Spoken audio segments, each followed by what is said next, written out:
దుఃఖేష్వనుద్విగ్నమనాః సుఖేషు విగతస్పృహః వీతరాగభయక్రోధః స్థితధీర్మునిరుచ్యతే.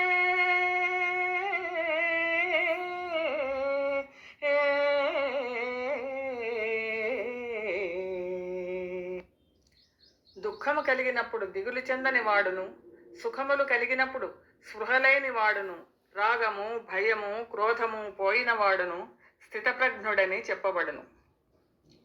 క్రోధాద్భవతి సమ్మోహః, సమ్మోహాత్ స్మృతి విభ్రమః, స్మృతిభ్రంశాత్ బుద్ధినాశో, బుద్ధినాశాత్ ప్రణశ్యతి, బుద్ధినాశాత్ ప్రణశ్యతి. విషయవాంఛలను గూర్చి సదా మననము చేయు వానికి వాని యందు అనురాగం అధికమై అది కామముగా మారి చివరకు క్రోధమగును. క్రోధం వలన అవివేకము కలుగును. దీని వలన జ్ఞాపక శక్తి నశించును. దాని ఫలితమున మనుజుడు బుద్ధిని కోల్పోయి చివరకు అధోగతి చెందను. ఏషా బ్రాహ్మీ స్థితి పార్థ నైనాం ప్రాప్య విముహ్యతి, స్థిత్వా స్యామంతకాలేపి బ్రహ్మ నిర్వాణమృచ్ఛతి,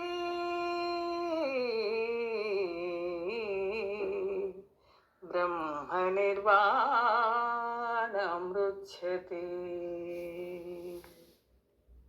ఆత్మజ్ఞానపూర్వక కర్మానుష్ఠానము బ్రహ్మప్రాప్తి సాధనము కలిగిన జీవుడు సంసారమున బడక సుఖైక స్వరూపమైన ఆత్మప్రాప్తిని చెందగలడు. లోకేస్మిన్ వివిధా నిష్టా పురా ప్రోక్తా మయా నఘ, జ్ఞానయోగేన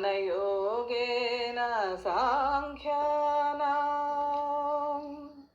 కర్మయోగేన యోగినాం.